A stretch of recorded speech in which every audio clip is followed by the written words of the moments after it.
갈라디아서 2장 20절부터 21절까지 봉독하겠습니다. 내가 그리스도와 함께 십자가에 못 박혔나니 그런즉 이제는 내가 사는 것이 아니요 오직 내 안에 그리스도께서 사시는 것이라. 이제 내가 육체 가운데 사는 것은 나를 사랑하사 자기를 위하여 자기 자신을 버리신 하나님의 아들을 믿는 믿음 안에서 사는 것이라.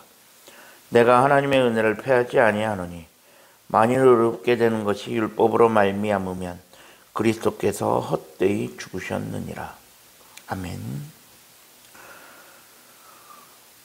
오늘도 새로운 하루를 허락하신 하나님께 감사합니다. 오늘은 주의 날 월요일입니다. 바울이 전한 복음을 한마디로 이야기한다면 이신칭의가 될 것입니다. 믿음으로써 의롭다 칭함을 얻는다는 것입니다. 그런데 이 말에 대해서 오해하는 사람들도 생겨납니다. 어떤 것인가? 믿음으로 의롭다함을 얻는다 하니까 내 마음대로 살다가 죽기 직전에 믿으면 되는 거 아니냐.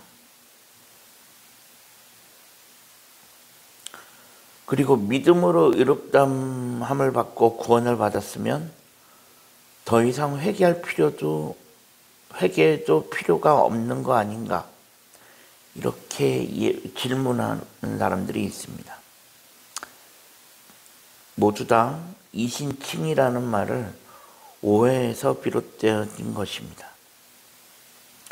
이러한 오해들은 모두 신분과 행위를 분리해서 생각하기 때문에 일어납니다.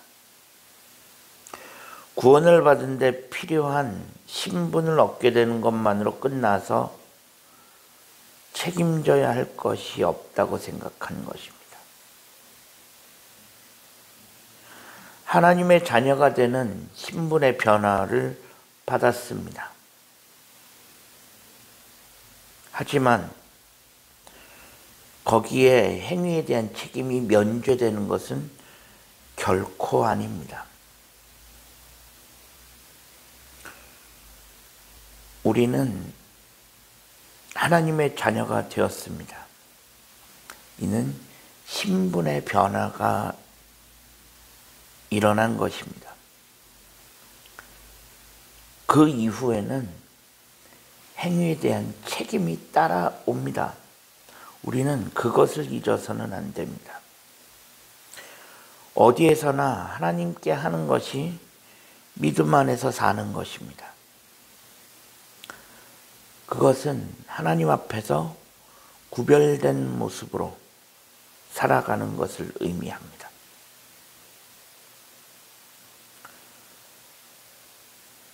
율법으로는 구원 얻을 수 없고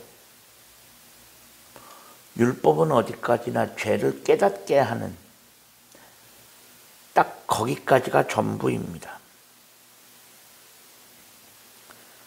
십자가는 곧 과거의 단절을 의미합니다. 죄에 대하여는 죽고 율법에 대하여 죽고 세상에 대해서도 죽으며 욕심에 대해서도 죽은 것입니다. 과거의 삶에서 벗어나 생명의 길로 거룩의 길로 나아가는 것입니다. 믿음 안에서 사는 것이 생명의 길입니다. 믿음으로 이롭게 된 사람은 그리스도의 종으로 그리스도와 함께 살아가야 합니다. 믿음 안에서 사는 것은 하나님께서 무조건적인 은혜로 우리를 택하시고 구원해 주시고 자녀 삼아 주셨기 때문입니다. 이로 인해 우리는 마땅히 말씀을 지키며 말씀을 따르며 살아가야 합니다.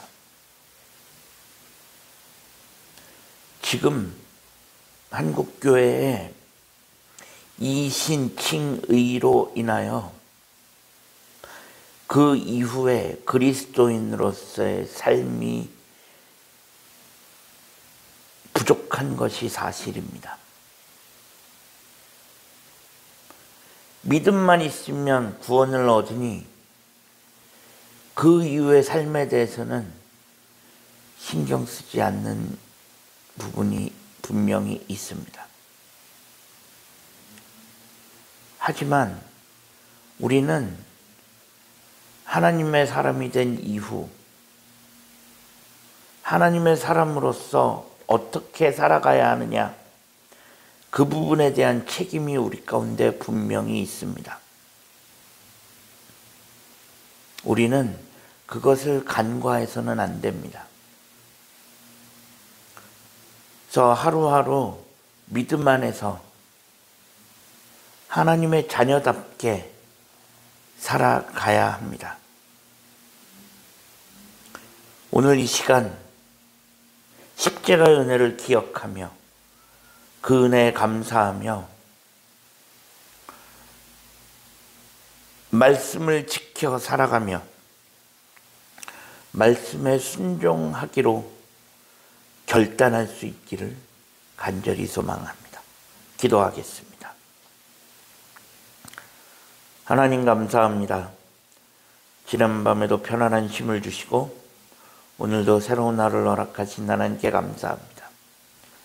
어느새 5월의 마지막 주간입니다. 이번 한 주간의 삶을 하나님 인도하시고 우리가 구원받은 하나님의 자녀로서 하나님의 뜻에 합당하게 살아갈 수 있는 우리 모두가 되어질 수 있게 하여 주옵소서. 우리 구주 예수 그리스도의 이름으로 간절히 기도합니다. 아멘.